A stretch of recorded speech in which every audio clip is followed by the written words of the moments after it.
Hey, also 8.3 college algebra.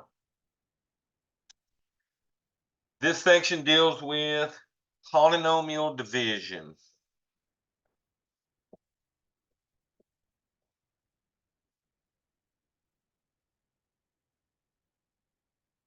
And really, the only division we're worried about in this section that I'm about to teach y'all is what we call synthetic division.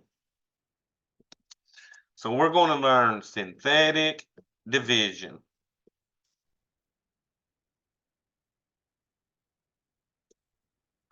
Now, there's three things I can use synthetic division for, and we will do all three of these tonight. So the first thing we can use it for, I can use synthetic division to find function values.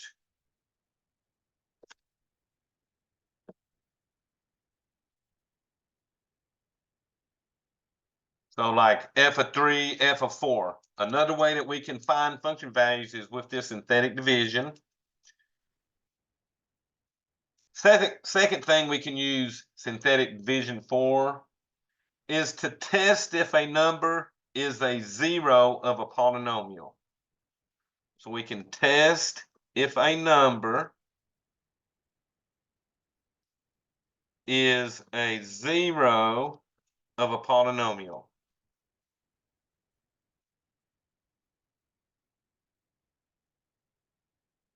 Okay. And remember, we've been playing with zeros. Zeros is what I get when I set my equations equal to 0 and solve them, right? Now, the third thing we can use it for will be with the 8.3 support. And I'll show you how to do one of those.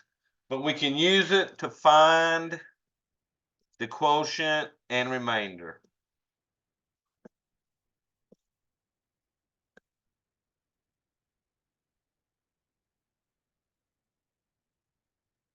Okay, so just like long division, I can use this synthetic division I'm about to show you and show you how you would write the quotient and remainder from the division, okay?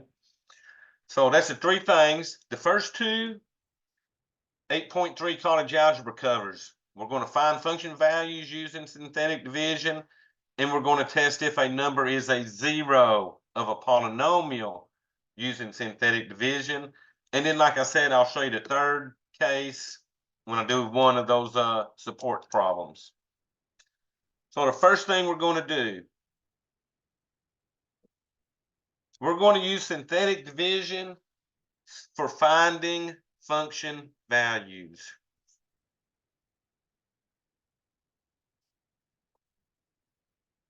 So we got a little theory in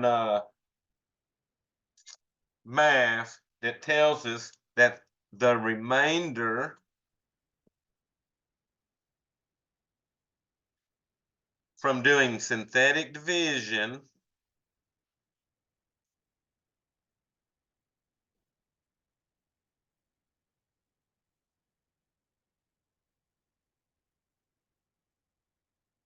is equal to the function value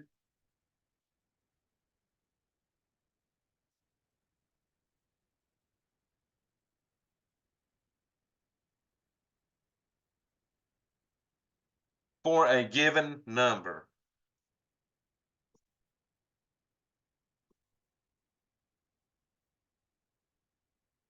So the way y'all have been finding function values so far, if they said, hey, find f of 5 and they gave you a polynomial, you put the 5 into all the x's, and then you did all the order of operations. This is another way we're going to be able to find function values. And notice it says that the remainder that we get from the synthetic division is equal to that function value for that number. So y'all, here we go. I'm going to do an example of finding function values. So we're going to use synthetic division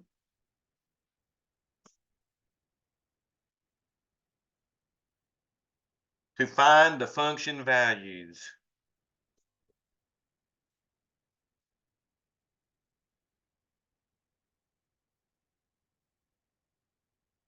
They're giving us f of x equals x to the third minus 13x squared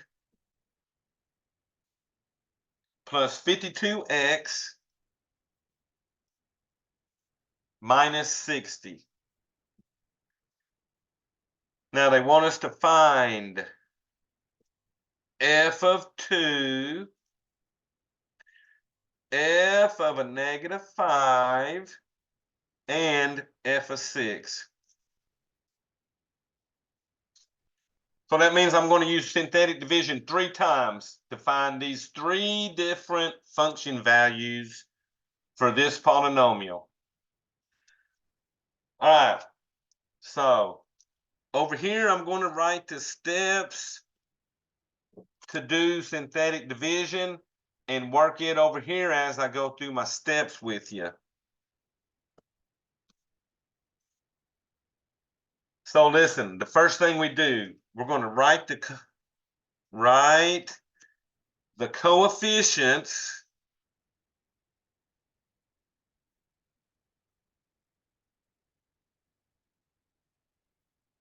of the polynomial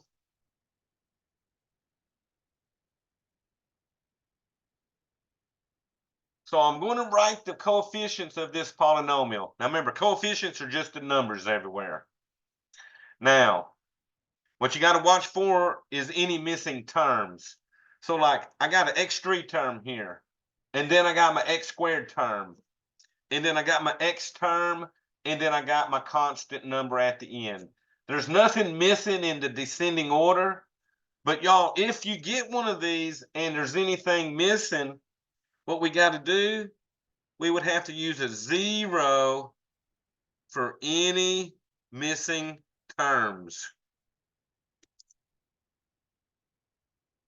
of that polynomial.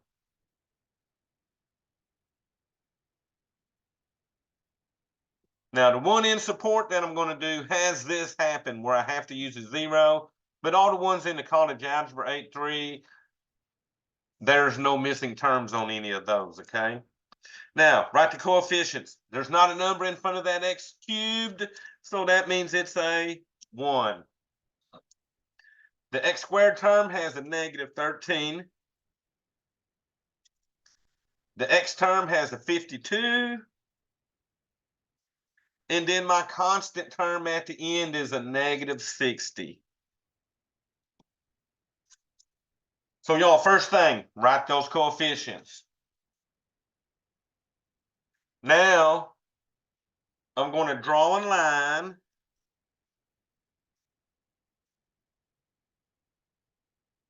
leaving space under the coefficients.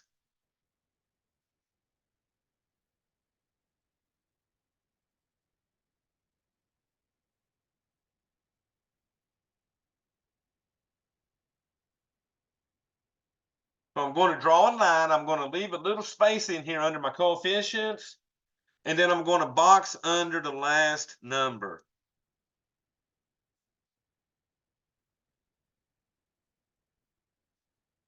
So y'all, what I mean by this, we're going to draw a line. Now leave space in here because we're going to be putting numbers in there in a little bit. So I want you to draw you a line under all the coefficients, and under this last number here, we're going to box that off. Because here's the thing, this box right here, when we're done, that box will contain our remainder.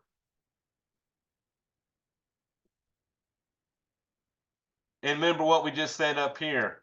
If we know the remainder, we know the function value for that number. So our remainder is going to go in this box.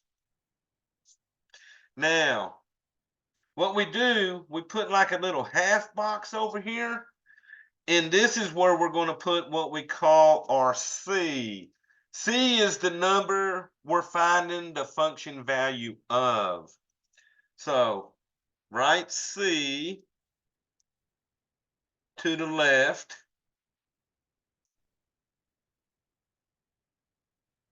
All right, so my C is over here to the left. And notice, the first function value they want me to find is f of 2. So 2 would be my first number that I'm putting in for the C. So coefficients of the polynomial, and then the number you want to find the function value of. Now, follow this pattern I'm about to do.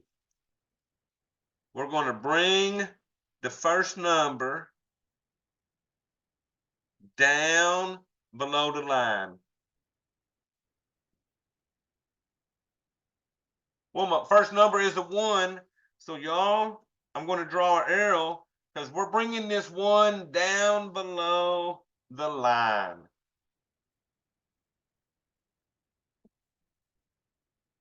And that's the very first move you're going to do to these. Bring this one down. Now what we're looking for is the next number that's going to go under this negative 13. Now to get this next number, I'm going to take the number I brought down below the line. So take the number you brought down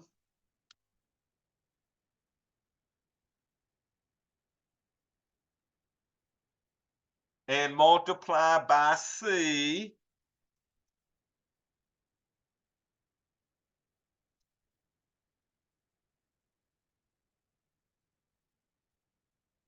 So I brought this number down. I'm going to multiply by C. So 1 by 2 is 2. So now what I do with that 2, I'm going to put that answer into the next column.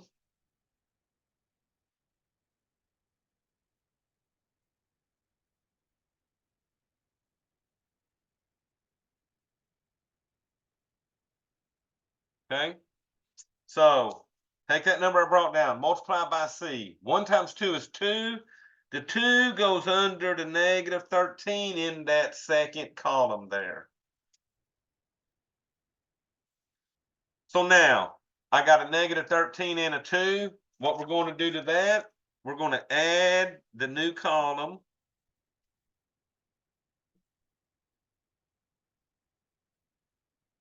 And write that answer below the line.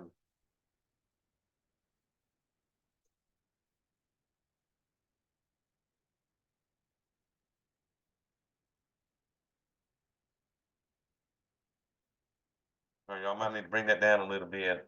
So a negative 13, we're going to add that to a positive 2. That's going to give us a negative 11. So I wrote my answer below the line like it said.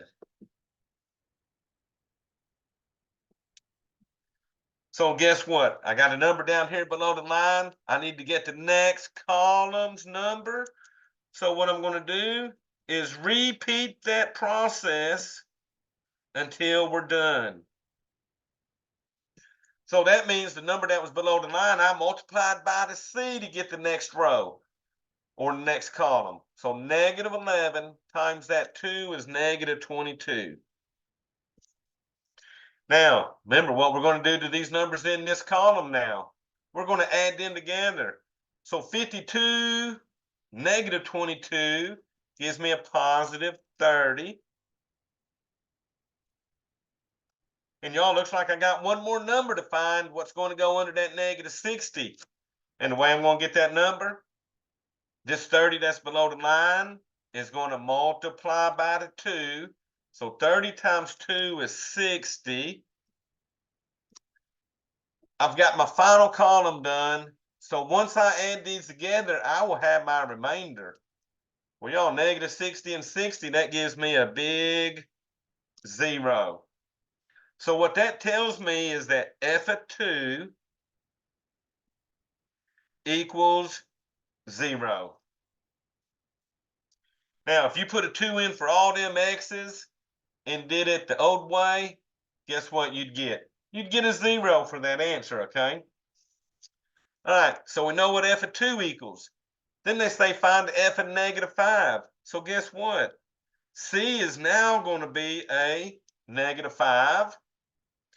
We still got the same polynomial, so my coefficients are still going to be the same.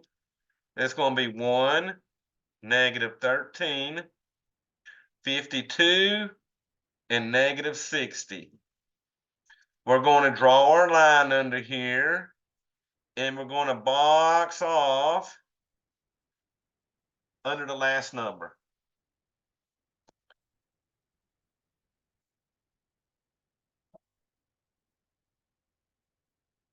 All right, so I'm going to do this one, and then I'll let y'all help me on that last one because we're going to have 3 of these, remember? So remember, my first move, wrote my coefficients, drew my line, got my C over there. So I'm going to bring the first number down below the line. And then I'm going to multiply to get my next number. So 1 times -5 is -5. -13 plus a -5 is a -18. All right, y'all get the next number. We're going to multiply again. So let's see, -18 times -5 is a +90. All right, so now I got 52 plus 90. Oh, that's like 142. So one more number to go. 142 times -5 is a -710. So we add that together, -60, -710, give us a -770. So that's the same answer you'd get if you'd put a -5 in for all those x's. All right, y'all, so now I know f of that -5 equaled -770. And y'all, we got one more to go, f of 6. So let's put our 6 over here for our c. We know it's the same coefficients that we've used already twice. So that'll be 1, -13, 52, -60. Draw our line under that. Box off the last column there. Alrighty, so I've done it twice. So y'all, who wants to tell me what we're going to do? You're gonna put the 1 down there, bring the 1 down. Okay, so let me catch up. We're going to bring the 1 down. And then do 1 times 6. Uh-huh. And then add -13 plus 6. Uh-huh. So that's what, a -7. And multiply -7 times 6. So that's what, a -42.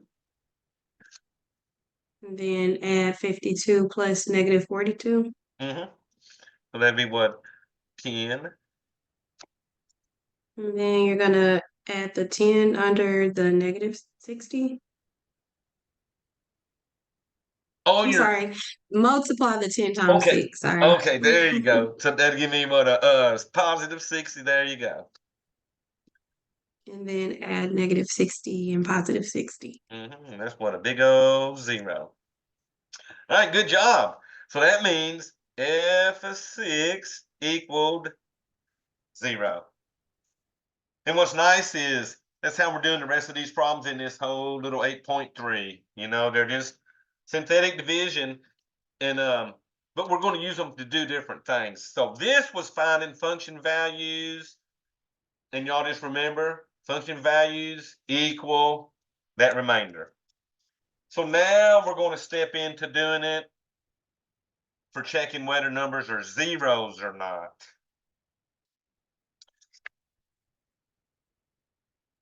All righty, so let's get this camera ready. So a little thing we got to know before we check whether a number is a 0 or not. And it's this little property right here that says if a number is a 0 of a polynomial,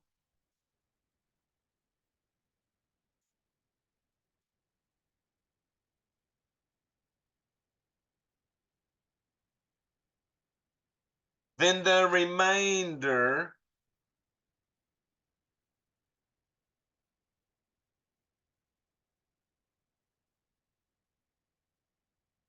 from synthetic division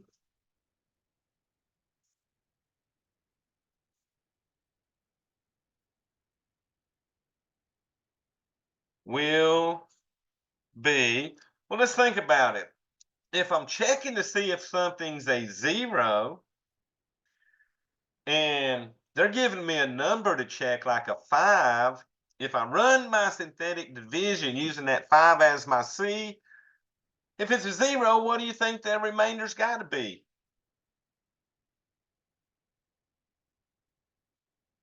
It's got to be 0. Which means on that problem we did while ago, we had two answers that were like f of 6 equaled 0 and f of 2, I think, equaled 0. Those two numbers would actually be zeros of this polynomial. And that'd be the spots, remember? Remember, zeros are also where they cross the x-axis at, okay? So if I get a remainder of 0, I put yes, that number is a 0. Any other remainder, I'm going to put no, okay? So let's do one of these. So these will say using synthetic division,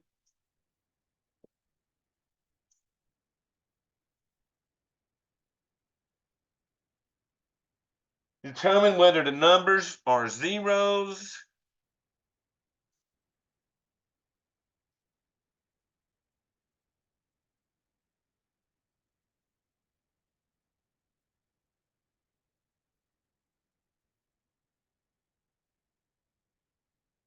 of the polynomial.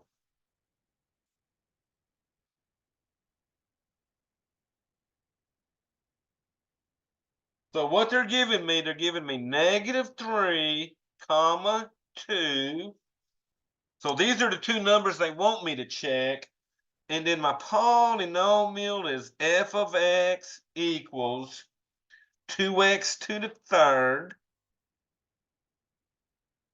plus 3x squared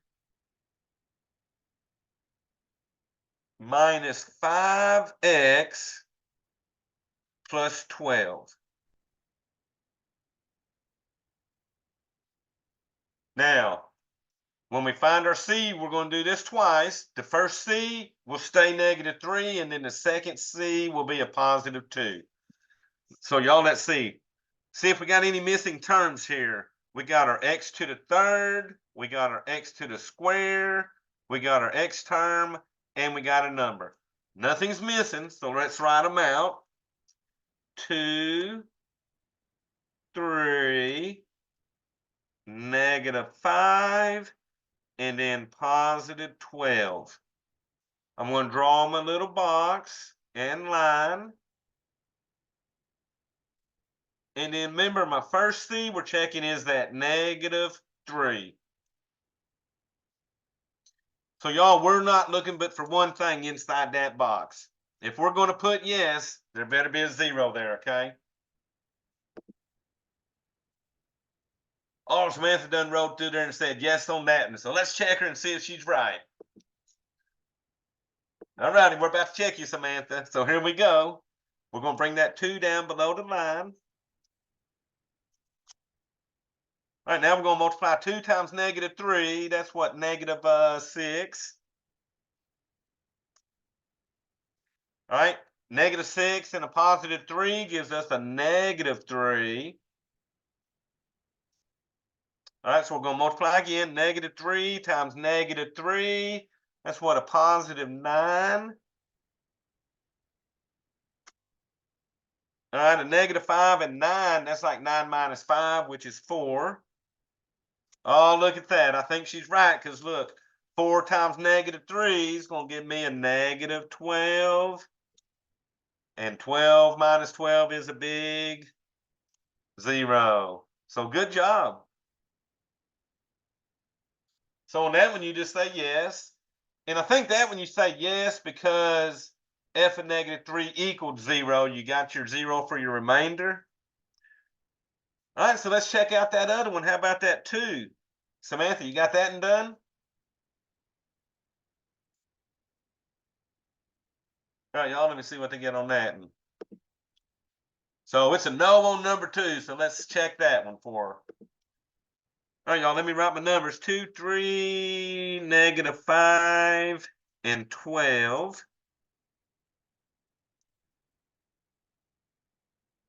All right, this time we're doing the 2. All right, so here we go. We're going to bring the first 2 under the line. What's that now? 2 times 2 is 4. Add 3 plus 4, that's 7.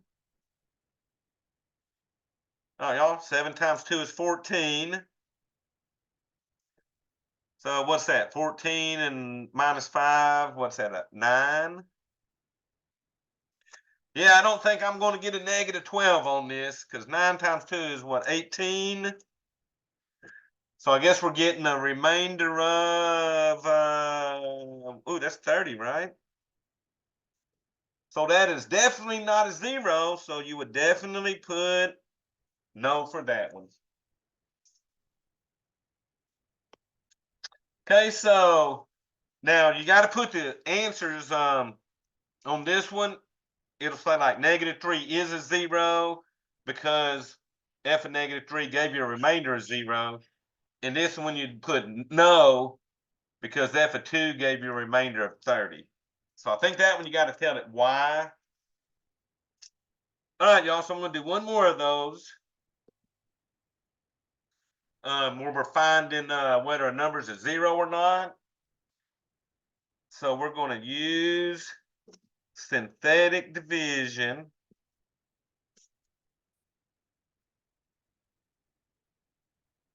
to determine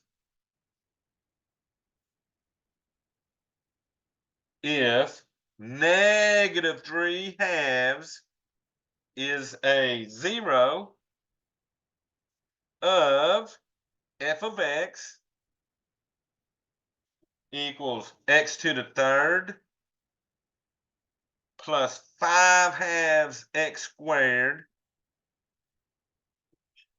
plus 13/2 x plus 15/2. So they want a yes or no on that. They want me to check that -3/2 and see if it's a 0 of this polynomial. Now, we'll say one thing that helps us on this. They all got a 2 on the bottom, okay? All right, so our C is a -3/2. Our coefficients, and look, nothing's missing. I got my x3, my x2, my x, and my number. So my coefficients are 1, 5/2, 13/2, and 15/2. So since I got all these fractions, I'm going to make a little more space under mine and then my box on the end. But remember, if it's a 0, I'm going to get a 0 remainder. Any other number, we're going to put no. So guess what? Bring that 1 down below that line.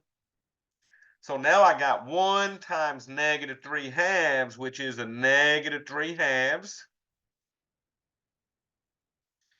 And y'all on the side here, you got 5/2 minus 3/2.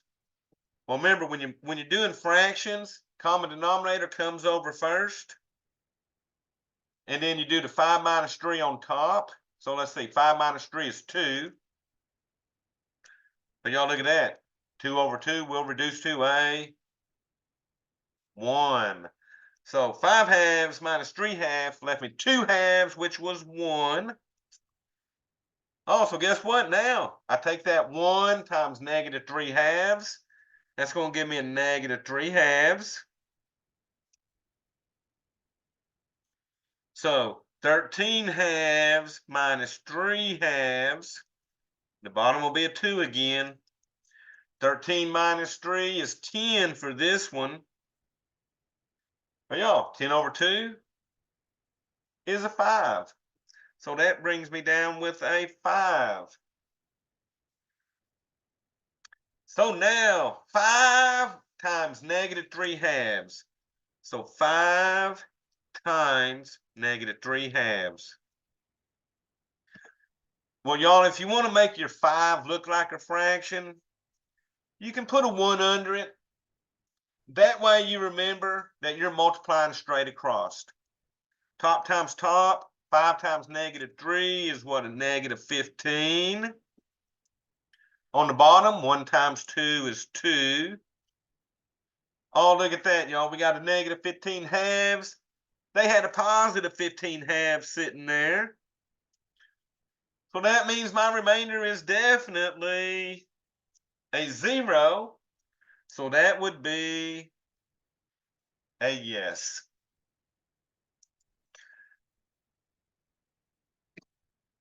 Y'all, I bet when you get used to this is about one of the easiest things you probably learned this year, is that little pattern for that synthetic.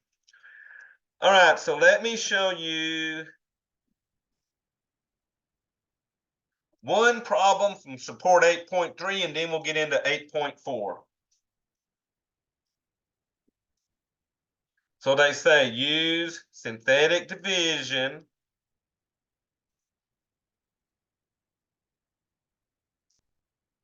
to find the quotient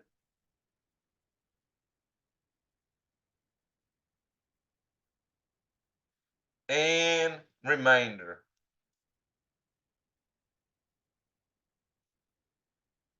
They're giving me a to the third minus 4a squared plus 9 divided by a minus 2. Now, here's the thing. Since this is in factor form, a minus 2, since it's in factor form, C will be the opposite sign of the factor. Okay? Now remember, up here that was giving us actual zeros and numbers to check. But if it's in factor form, we're going to come over here, and our C will be opposite of a -2, which will be a +2. So y'all, if this would have been a +2 here, I'd have put -2 here, okay? It's always opposite than the factor. All right, now we know what C is now, so let's write our coefficients out. But y'all look here. I got my A3 term here. I got my A squared term, but I'm missing the A term. So since I'm missing the A term, I got to put a 0 in its place. So I got a 1 for the A3, -4 for the A squared, 0 for the A, and then my 9 at the end. So use a 0 for the missing A term. Okay. All right. So guess what? We're going to draw our line.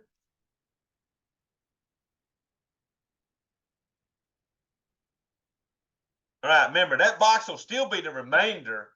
So we know how we're going to get our remainder. What we got to see is how to get that quotient. So y'all, let's run our synthetic division.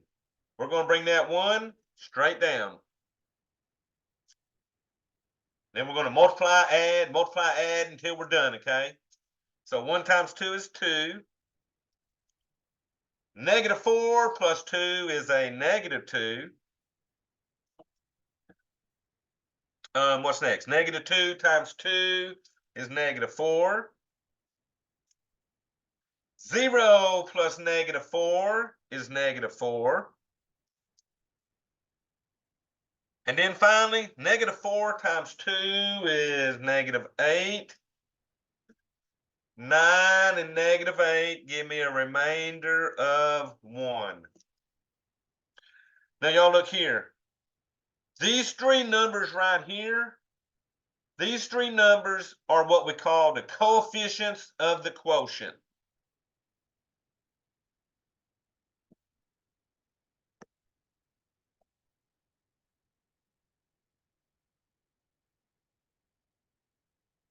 So these are the coefficients of the quotient. That's the numbers in front of our variables. Now check this out. The quotient starts 1 degree less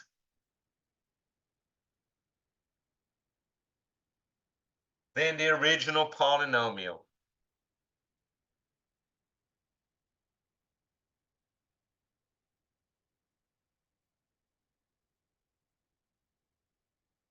And y'all remember, the degree is those highest exponents. So the degree of this polynomial that I started with was a to the third. It was a degree 3. That means this is the quotient, and the variables are going to start 1 degree less than 3, which will be 2. So since they're using a for the variables, this is 1a squared minus 2a minus 4. They always go in descending order, and they start 1 degree less than the original. Now, this one I have a remainder equal to 1. Now, I'm going to show you another way they write the remainder, okay?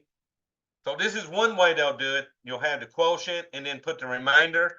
Another way they do these is they write the polynomial, and then they put the remainder over what you divided by, which was the a minus 2. Y'all remember when y'all did long division with numbers and your remainder was like 3, you put 3 over whatever you divided by. So sort of doing that stuff, but the answers will be in one of these two forms, okay?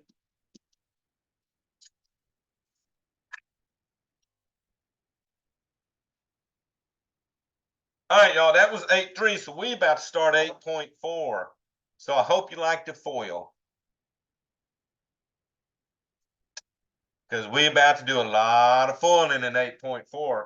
Because what they're going to do in 8.4, y'all, they're going to give us the zeros, and we're going to work in reverse and find the polynomial they came from. So let me get my pad ready.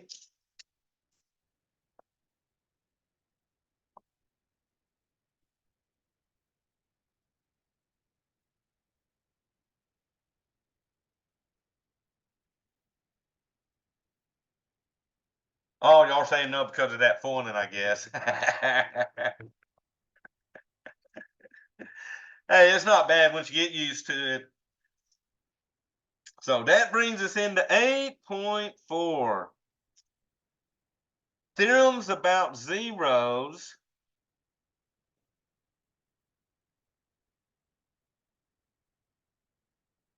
of polynomials.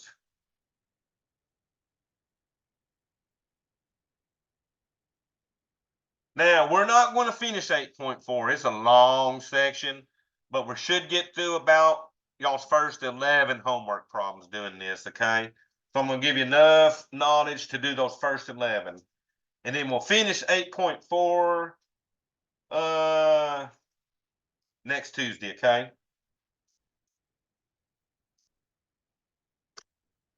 So I'm going to give you an example, and I'm going to write what I'm doing on the side here as we work through this. So they want me to find a polynomial function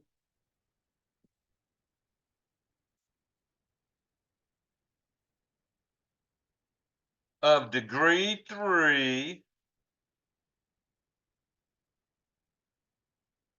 with the given zeros.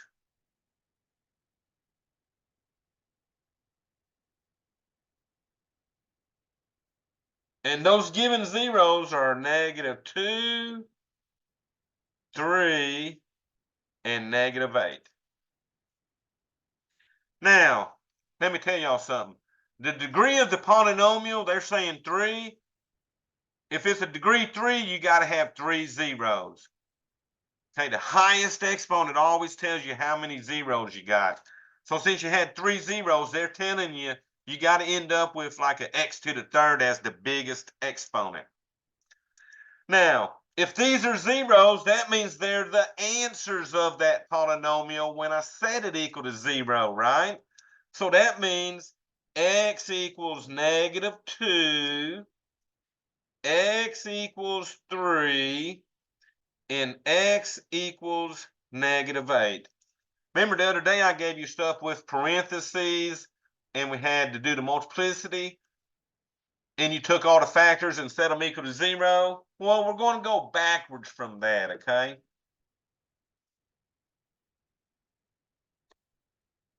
So, what I need to do first, I need to get a 0 on the right side of each of the equations.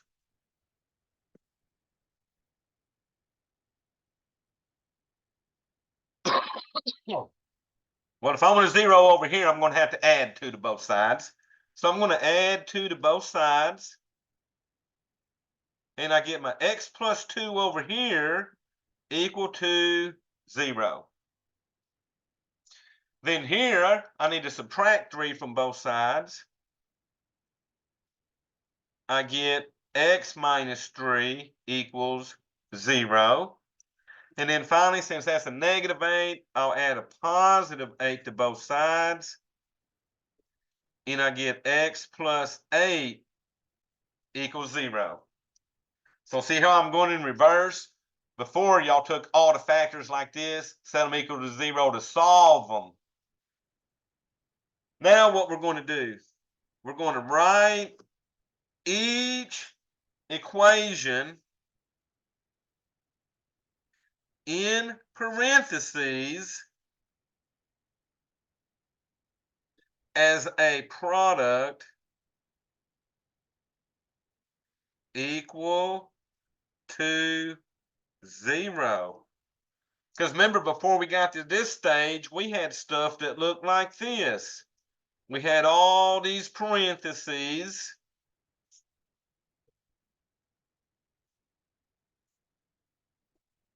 So this is still true. If this one equals 0, 0 times anything is 0. If you put this 0 in for that one, same thing, and so on. So I can write them as a product equal to 0.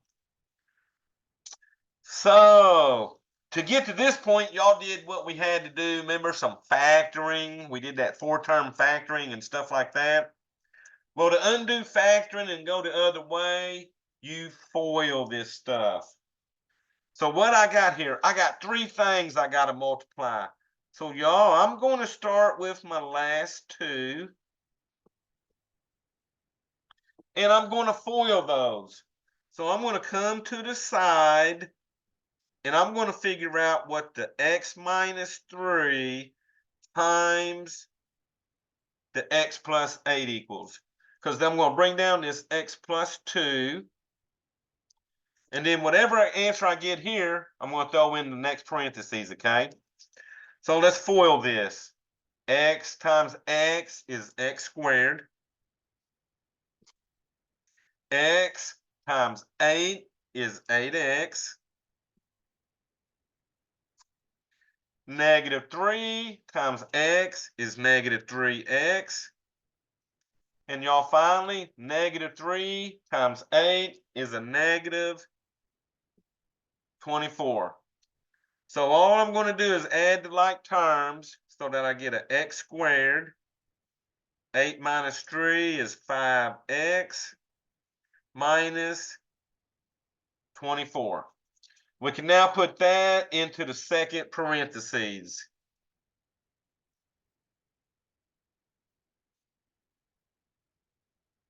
And still all equal to my 0. Well, you got an x plus 2 about to be multiplied by this. So we're going to do a FOIL, but it's like a FOIL on steroids because this x has to multiply by all three of those. And then this 2 has to multiply by all three of those. So if you got 2 things times 3 things, we're about to get 6 terms, okay? So here we go. X times x squared is an x to the third. Basically, all you're doing is adding 1x to everybody when you do this one. X times 5x is a 5x squared. And then that x times negative 24 is a negative 24x. Now, by multiplying by 2, all we're changing are the numbers in front. 2 times x squared is 2x squared. 2 times 5x is 10x. 2 times negative 24 is negative 48. All equal to 0. And y'all, if you notice, all I got now is like terms to add. So the x3 is coming down. And I'm happy we got an x3 because they told me up here I have to have a degree 3 when I'm done, okay? All right, let's see how many x's. We got 5x squared and 2x squared. So that's going to give us 7x squared. This negative 24x adds to the 10x. So that's a negative 14x. And then y'all at the very end is my negative 48. So all they're worried about is this polynomial. So check this out. For this one, their answer was like this. They had the x3 here. Then they had plus a box x squared minus 14x minus 48. So you had to work this whole problem to find one number on their answer blank. And y'all, what went in front of my x squared was a positive 7.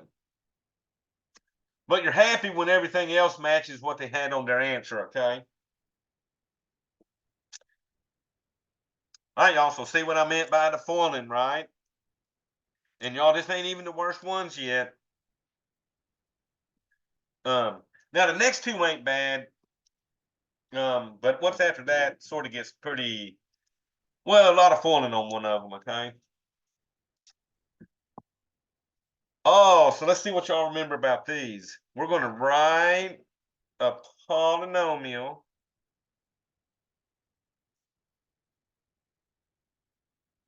whose zeros are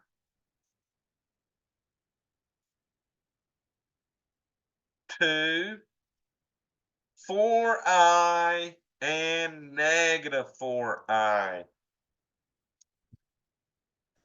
Imaginary numbers. But still, I got 3 zeros. So when we're done, our degree of our polynomial better be a 3 because I got 3 zeros. But notice, they're not all real, but I still got 3, okay? So remember, the first thing we're going to do, make x equal 2, x equals 4i.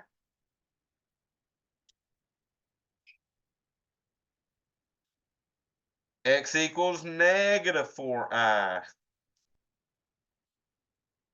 All right, then I'm going to get a 0 on the right side, just like I did up there. So add the opposite. So that'll be a negative 2 for both sides. X minus 2 equals 0. Here, subtract 4i from both sides. X minus 4i equals 0. And y'all finally add 4i to both sides.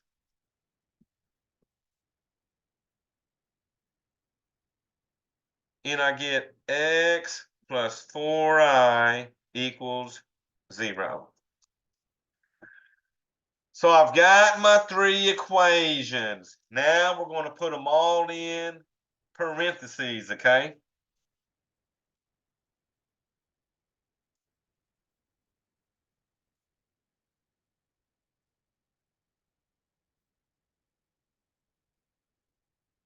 And set it all equal to 0.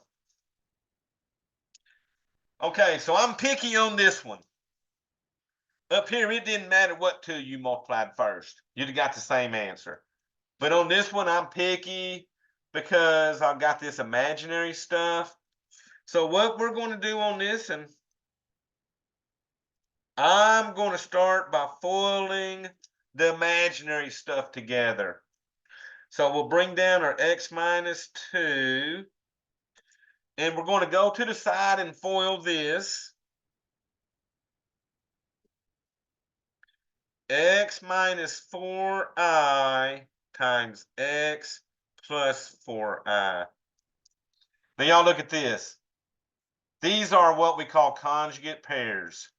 One's minus and one's plus. Everything's the same on these.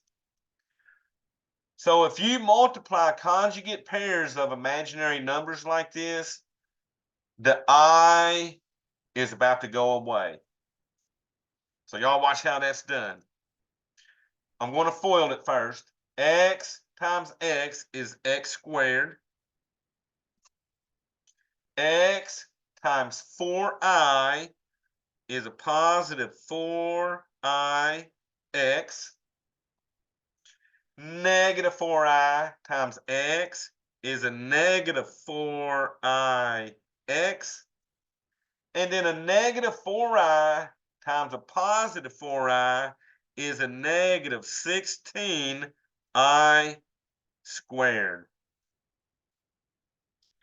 So y'all see what's happening in the middle of these x's, right?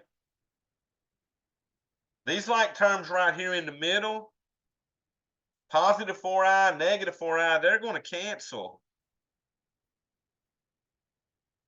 And y'all guess what? I squared equals negative 1. So let me show y'all that on your calculator. So right here above the decimal on the bottom, there's a blue I. So if you hit the blue button and then that decimal, it'll bring up the I and then square it. So there's I squared. Watch what happens when I hit enter. It gives me a negative 1. So what do you think that negative 16i squared is going to turn into? Well, watch this. Negative 16, second decimal to get my I, and square it. Well, y'all guess what? That's like negative 16 times that negative 1. And watch this. It's going to make it a positive 16. So the moral, anytime you got something like a negative 16i squared, that's going to become positive so that you end up with an x squared plus 16. Okay, so just remember, I squared equals negative 1. Its only purpose in life is to make this negative number into a positive. So listen, conjugate pairs of imaginary numbers always end up positive in the middle, okay? So here we go. X squared plus 16 will go in our parentheses. But y'all look, it's not bad now because that imaginary stuff is gone. All we got to do is FOIL this and see what we get. So I'm now going to come in here and FOIL this. So x times x squared is x to the third. X times 16 is 16x. Negative 2 times x squared is negative 2x squared. And then finally, negative 2 times 16 is a negative 32. So the only thing I would do to that is rearrange those and get them in descending order.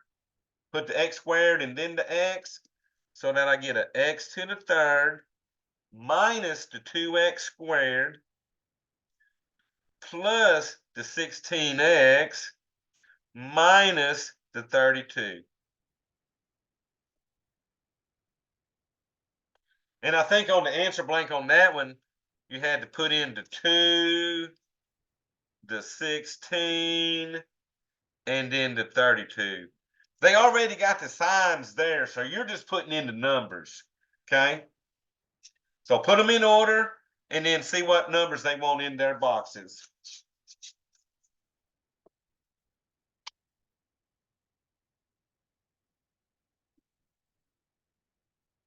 All right, so on y'all's number 2, I would definitely start with that imaginary stuff when you FOIL. So how about radicals? So the next one wanted to do radicals with you.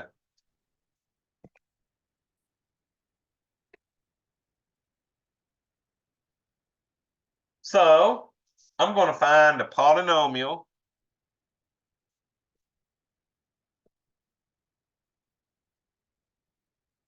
of lowest degree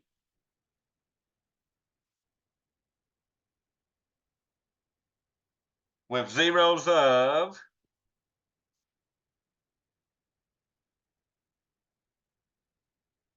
square root of 2, negative square root of 2, and 4. Now, they gave me 3 zeros. So that means when I'm done, the lowest degree I can have would be a 3, okay? 3 zeros, degree 3. And we'll get to play with radicals on this one. So you had imaginary numbers a while ago. Now they're hitting us with the radicals. So set up our equations. X equals square root of 2.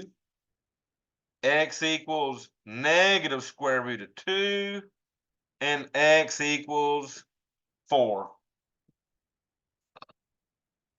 All right, remember, get zeros on the right side by adding and subtracting. So negative square root of 2 for the first equation gives me x minus square root of 2 equals 0. I'm going to add square root of 2 here. So I get a x plus square root of 2 equals 0. And then finally, that's positive, so I'm going to subtract 4. And I get x minus 4 equals 0. All right, we got our equations. We're going to put them in our parentheses.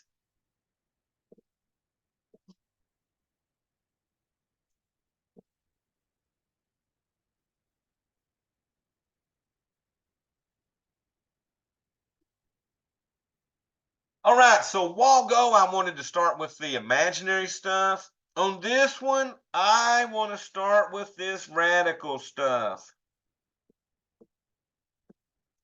So I'm going to see what I get when I FOIL this first, and then I'll multiply by that x minus 4, okay? Because you're going to see something special happens on this. So on the side, let's do our x minus square root of 2 times x plus square root of 2. Now, here's the thing. These are also conjugate pairs.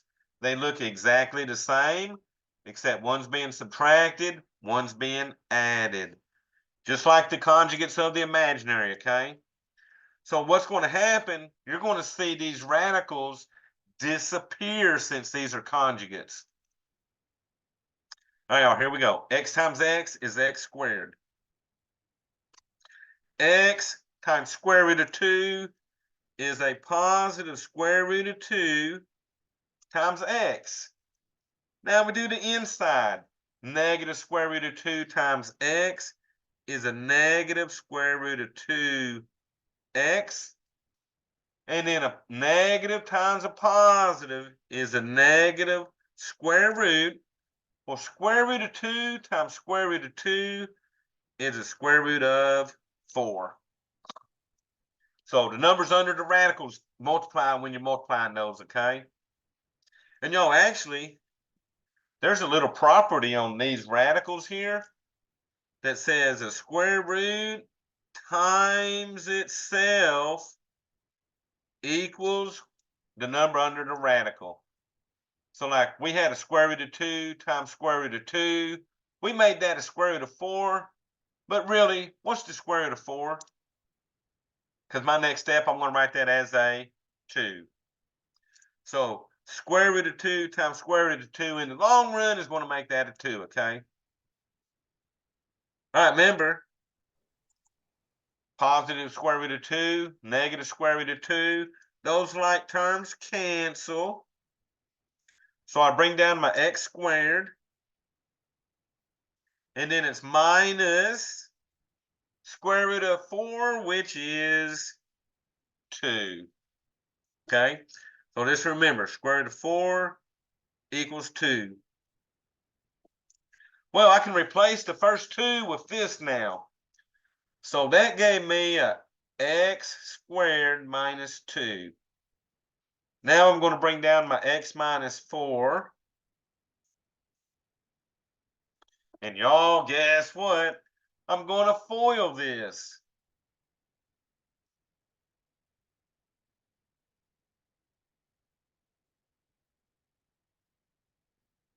So y'all probably be a little tired of foiling after this section, okay? All right, y'all, here we go. X squared times x is x to the third. X squared times negative 4 is a negative 4x squared. Negative 2 times x is a negative 2x. And then negative 2 times negative 4 is a positive 8. And y'all, let's see, this one's already in descending order. So the answer blank will have f of x, and you'll just put in that polynomial. X to the third minus 4x squared minus 2x plus the 8.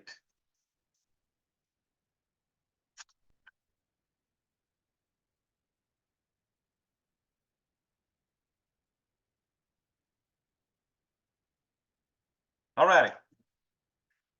So notice 2 and 3, do the conjugate stuff first, okay? All righty, y'all. I think I got room for this one here. All right, y'all gonna be sad when I write this. This is probably one of the worst ones, but it says find a polynomial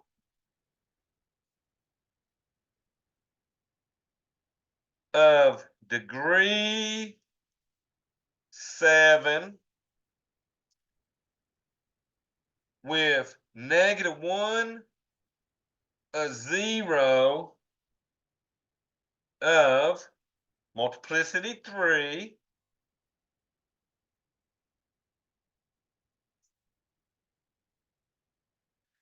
zero as a 0 of multiplicity 3,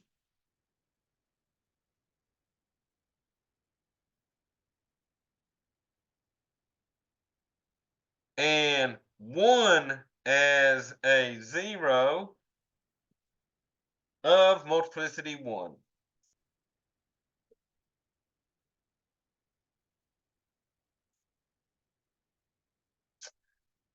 All right, so here's the thing.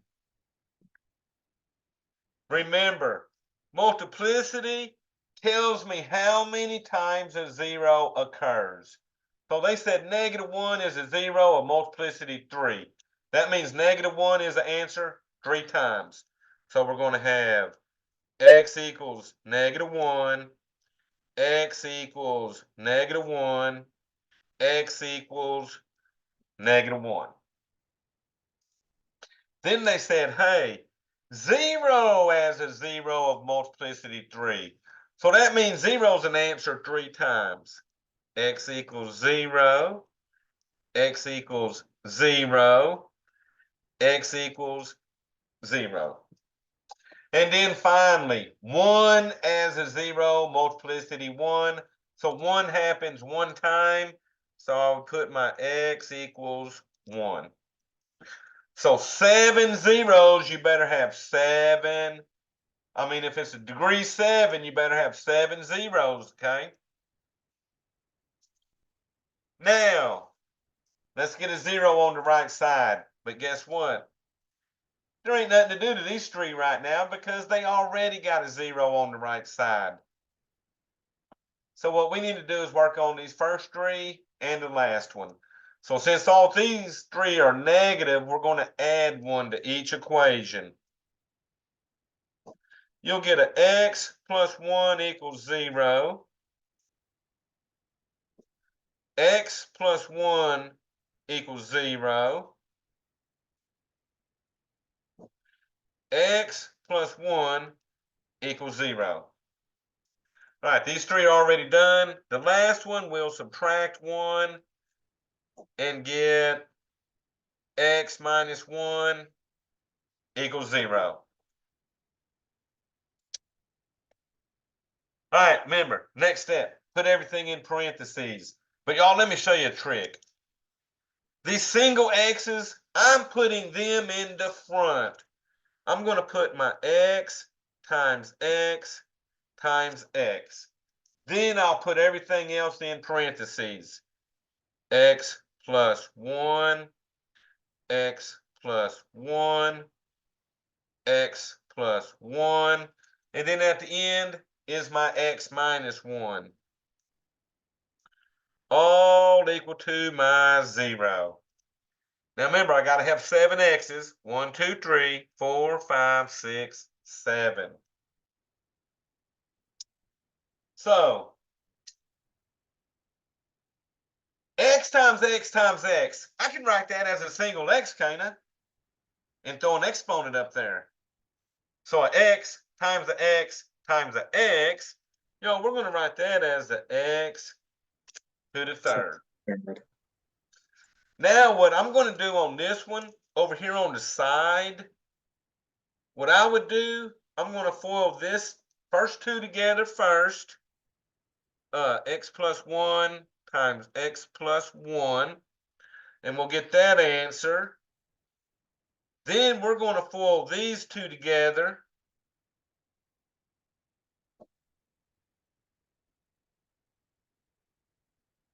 And get their answer and put at the end, okay? So we're going to sort of FOIL 2 things at the same time on the side there. So let's start with the x plus 1 times x plus 1. And these are not conjugate pairs because they're both being added. So x times x is x squared. X times 1 is 1x. 1 times x is 1x. And then 1 times 1 is 1. We're going to add our like terms, okay, so that we get an x squared. 1 plus 1 gives us 2x plus our 1. So we can put that in our first parentheses. Now we're going to FOIL the x plus 1 times x minus 1 and put that here. But y'all, guess what? These are conjugate pairs. And since these are conjugate pairs, the middle 2 terms are going to cancel on this one. So x times x is x squared. X times -1 is a negative x. 1 times x is a positive x. And then 1 times -1 is a -1. So y'all, you see that that negative x and that positive x are going to cancel. So every time you ever FOIL these conjugate pairs, whether it's real numbers, radicals, imaginary, the middle stuff is going to cancel. So here I'm going to end up with what? An x squared minus 1. And the real numbers always end up as a negative like the radicals did. The only thing that'll end up positive is those imaginary things, okay? So let's put the x squared minus 1 here. Alrighty, so here we go. We got all this in here. Now we're going to FOIL this stuff. So bring down that x to the third.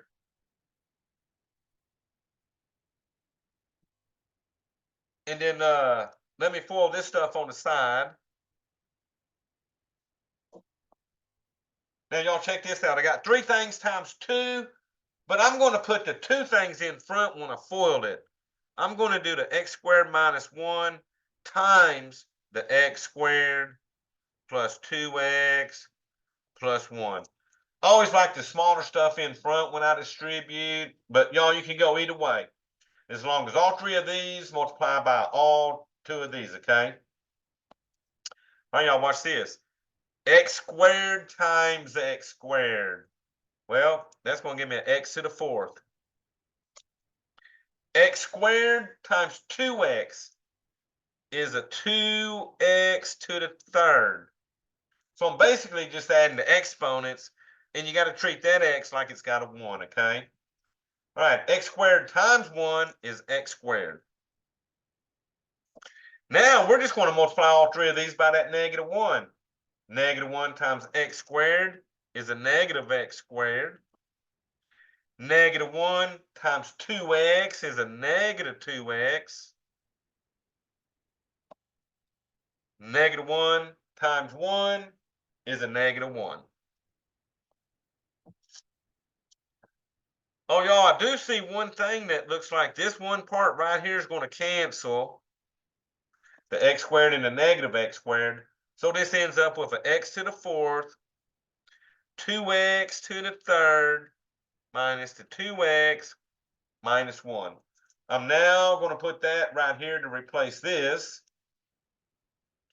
Whoa, this is a good one, right? X to the 4th plus 2x to the 3rd minus 2x minus 1. Now, the reason I left these out the front, because now all I got to do is distribute my x to the 3rd and be done. So x to the 3rd times x4 is x to the 7th. Well, remember, they told me I have to end up with a degree 7, so there I go. X to the 3rd times 2x to the 3rd is a positive 2x to the 6th. So I'm just adding exponents as I go through. X to the 3rd times negative 2x is a negative 2x to the 4th. Because remember, that's a 1 plus 3. And then finally, the x to the 3rd times negative 1 is a negative x to the 3rd. All right, technically that would be equal to 0. So then in the blank, they'll have the f of x, and you just put in your polynomial. x7 plus 2x6 minus 2x to the 4th minus my x to the 3rd.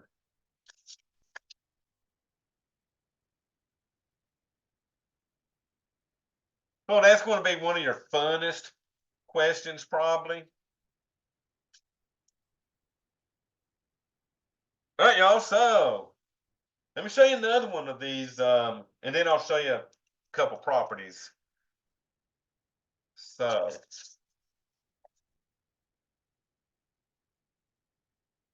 I'm going to fix my paper real quick. It's all curling. Okay, let's move this up. So I wanted to do the one with the fractions so that y'all could see it. Okay, so I needed me to leave that back. Let's see. Let me move this chat box out of the way. All right, so this bottom part right here.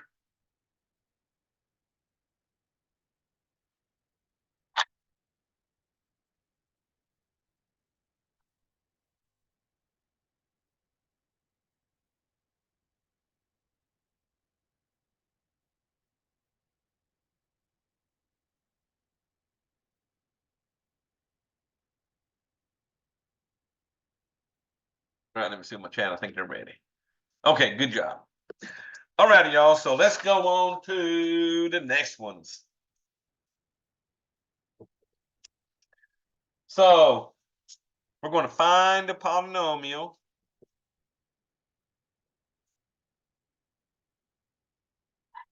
of degree 3. So they're telling us what our biggest exponent is going to be with the following zeros.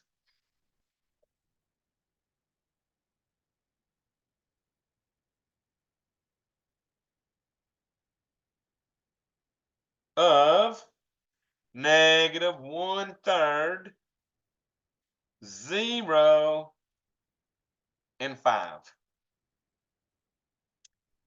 All right, so I got my 3 zeros. So let's set them up as equations.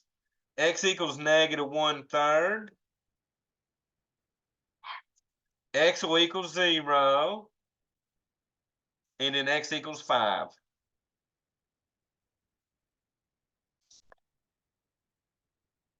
Now remember, we're going to get zeros on the right side. So the middle one's done. So we just got to fix the end. So I'm going to add 1/3 to this one.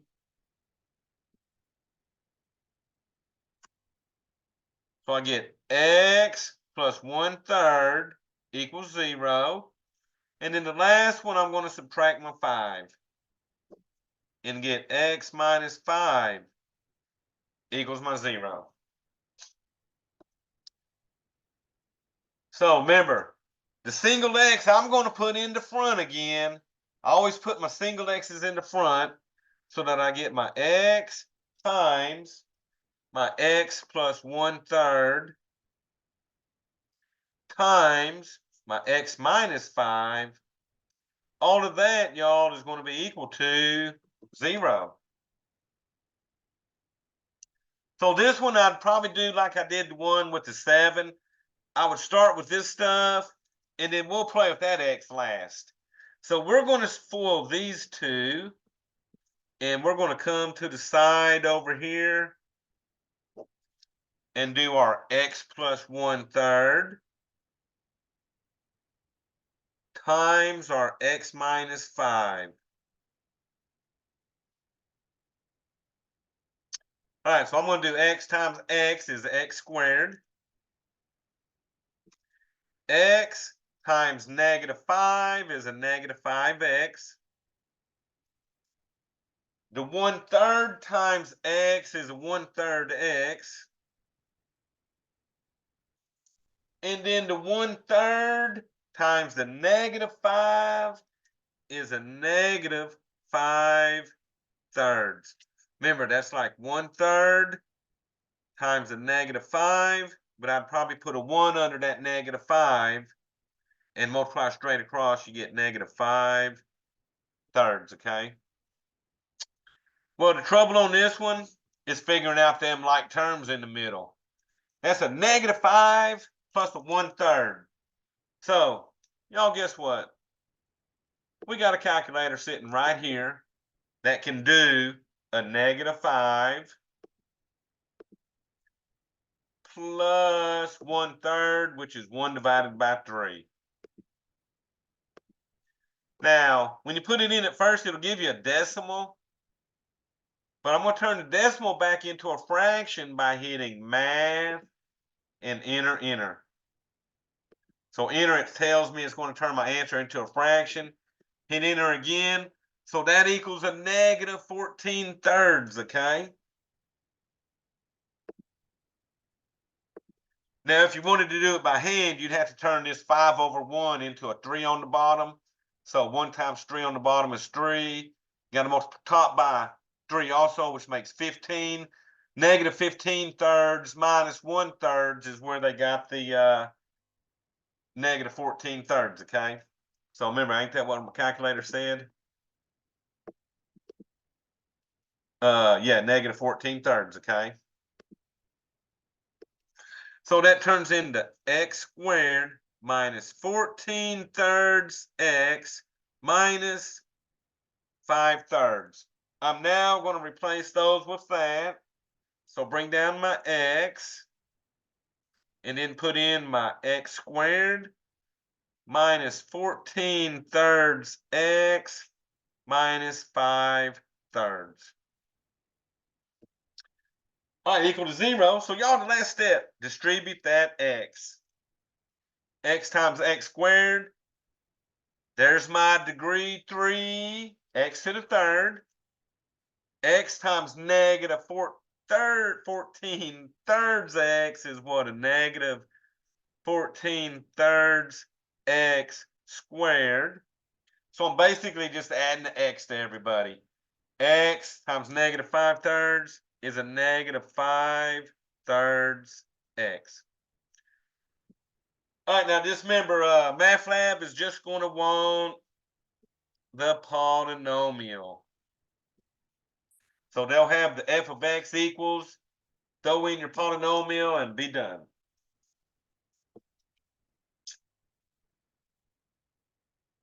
All right, so look at this. Here's a few properties about zeros.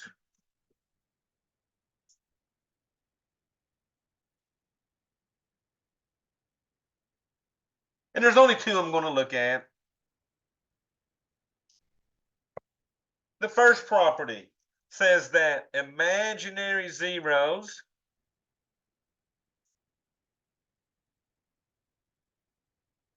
always come in conjugate pairs.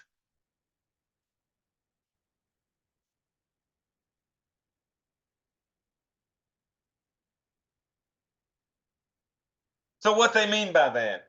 They mean if something like, if 3i is a zero, then negative 3i is also a zero. They come in conjugate pairs. The plus 3i, there has to be a negative 3i also. Another example, if 2 minus 7i is a zero, then 2 plus 7i is also a zero. Now notice, all that changes is the sign of the number with the I. The 2 in front does not change. Remember the answers on quadratic formula, 2 plus or minus 7i. Okay, you never change the sign of the first number. So if I give you an imaginary zero, you better find me the other one, that rational one, okay? I mean the conjugate one. Well, that's why a while ago we did that problem. It had, what, a 4i and a negative 4i? So the other ones we played with were the radical zeros. And guess what? Radical zeros always come in conjugate pairs.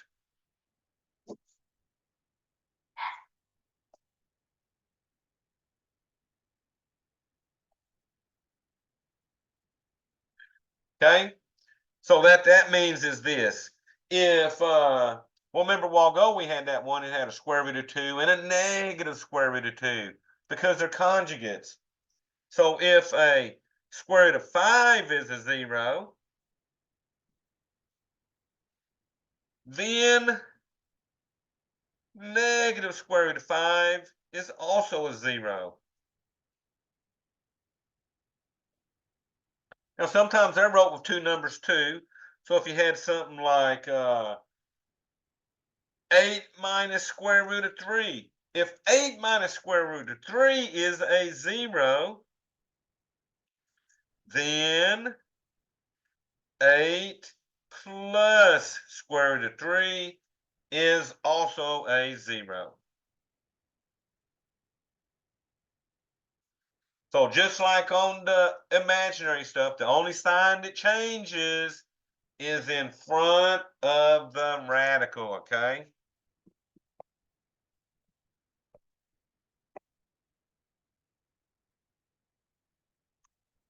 Now, let's see if we can answer this question. Suppose a polynomial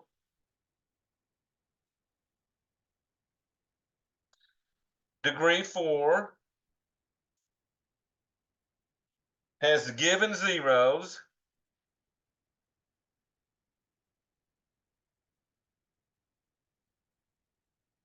as some of its zeros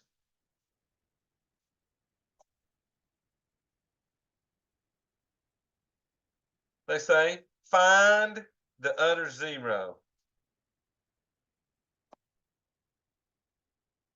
All right, so the zeros they're giving us, -5, square root of 7, and 7/4. Other zero is blank. Can y'all guess what my other zero is?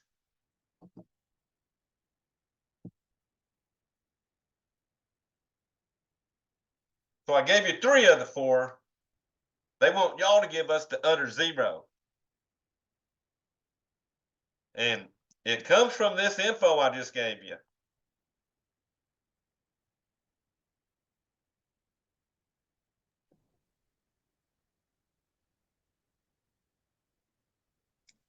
Negative square root of 7.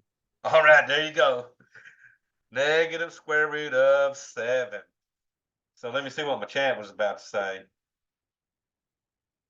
Oh, no, they're not all opposite, Samantha. Remember, the only ones we said were opposite were the ones that were the imaginary and the radicals. So we didn't say nothing about regular numbers and fractions, just radicals and imaginary, okay?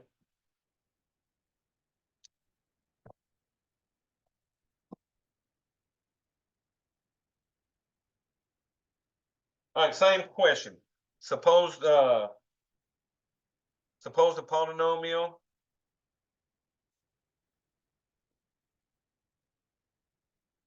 degree 4 has the following zeros.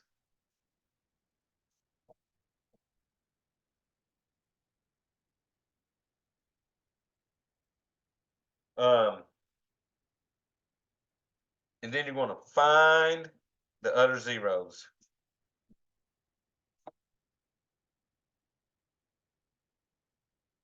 And they put the S in parentheses because it could be one more zero or more than one zero when they do that.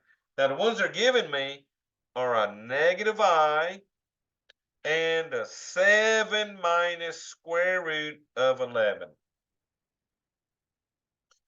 So here's the answer. What are the other zeros or zeros? Now, remember, this is only 2 of them. That -I is one number, and that 7 minus square root of 11 is just one number, okay?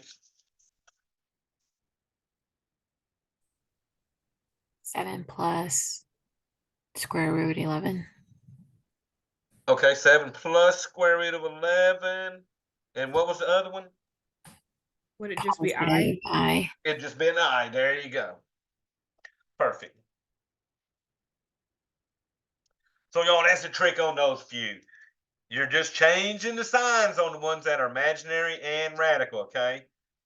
And once you do that, throw them answers in and be gone.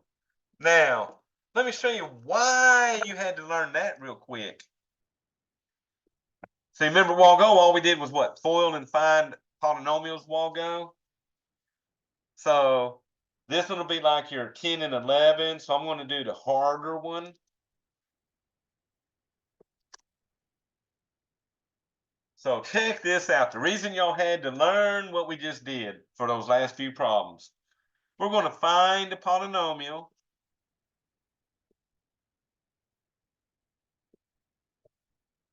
of lowest degree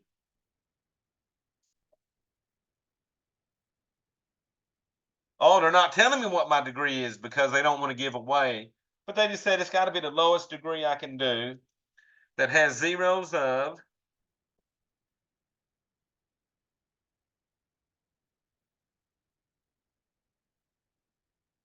square root of 3, comma, 2i, and some of its zeros.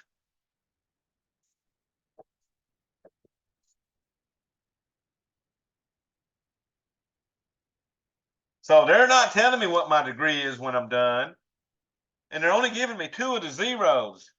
So we know x equals square root of 3 is going to be one of them for sure.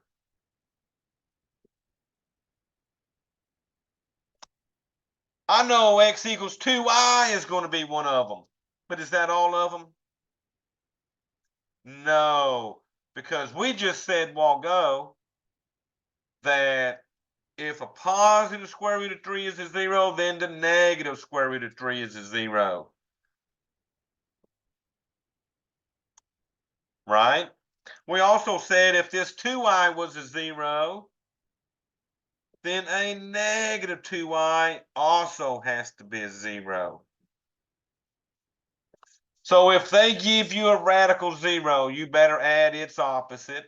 If they give you a imaginary 0, you better add its opposite. So if they give you 2 like that, you actually got 4 zeros. So when we end up on this, it'll be an x to the 4th. And I'm going to keep everything sorted together. I like my radicals together and my imaginary. So let's get our zeros over. So add square root of 3. X plus square root of 3 equals 0. Minus the square root of 3. X minus square root of 3 equals 0. And y'all, this is the last one we're doing. So here we're going to add 2y. And I get x plus 2y equals 0. And then finally, subtract 2y. And I get x minus 2y equals 0. All right, so we're going to put them in parentheses, and I'm probably going to keep them in this order.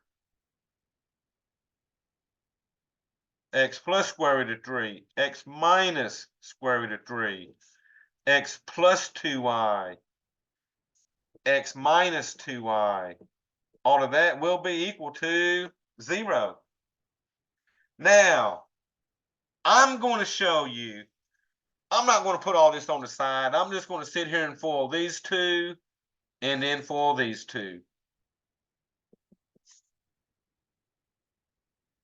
Now, y'all, I FOILed a bunch of these out by hand. And I want y'all to realize that the middle two terms canceled out of these every time. So if you realize that conjugate pairs will always cancel the middle numbers, we're going to do what we call a shortcut FOIL on these conjugate pairs. And it only works on conjugate pairs, okay? So the first one, all you got to do is multiply the two x's together. So x times x is the x squared. And then multiply the two numbers together. So a plus times a negative will make that a negative square root. 3 times 3 is 9. But in a second, square root of 9, we're going to make that a 3, okay? Now over here, we're going to shortcut also. X times x is x squared. 2y times negative 2y is a negative 4i squared. Now remember what that I squared equals, because we're going to evaluate that in a second. So I bring down my x squared minus square root of 9, which is 3. So see, square root of 3 times square root of 3 is 3. So what are we doing over here? We're going to bring down our x squared. And if you punch a negative 4i squared on your calculator, it's going to give you a positive 4. Because remember, I squared equals negative 1. And a negative 1 times negative 4 is positive. We also said that the imaginary conjugate pairs always ended up being positive.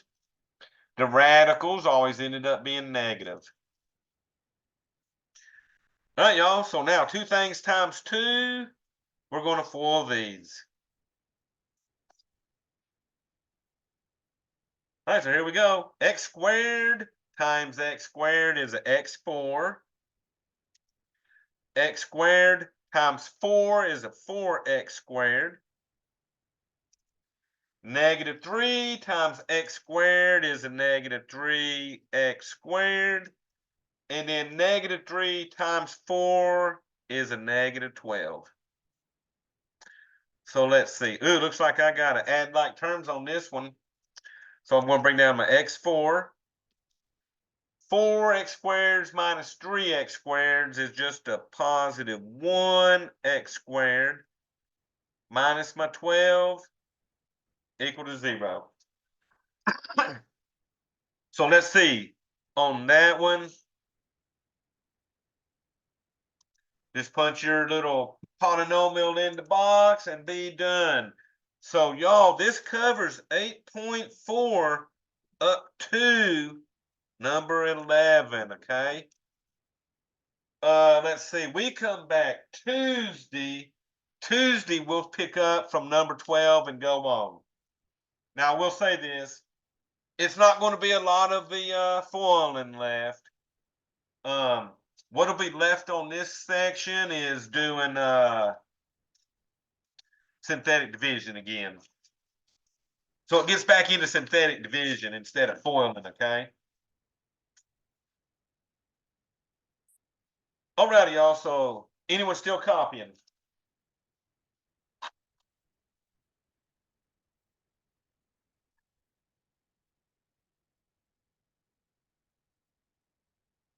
All right, so I'm gonna stop that share.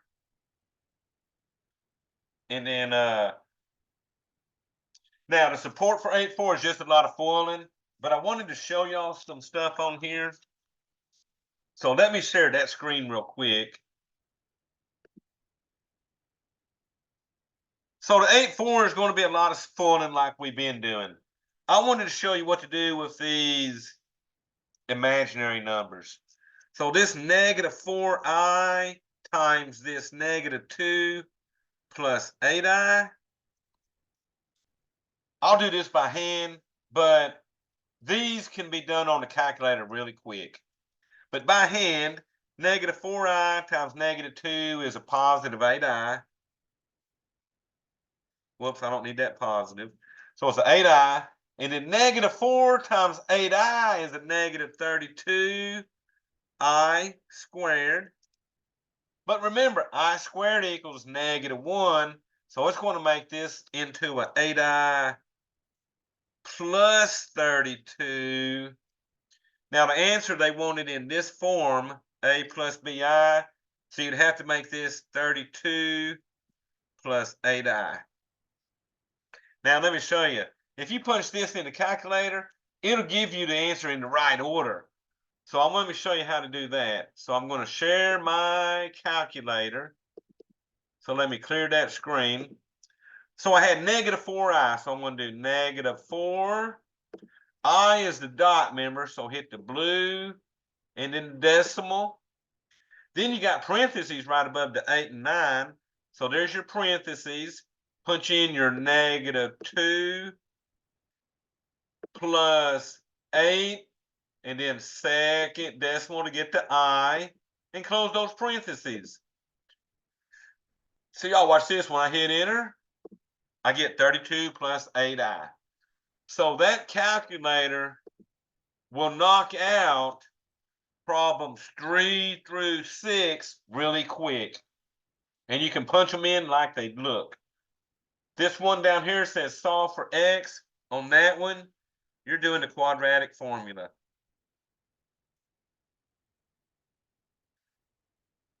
And remember, quadratic formula was in our section 7.5, and y'all had to pretty much wore yourself out on that last test. But they like you to keep knowing that quad formula. So there you go, okay? So you're going to be doing a little foiling on support, do your imaginary stuff, and then one quadratic formula.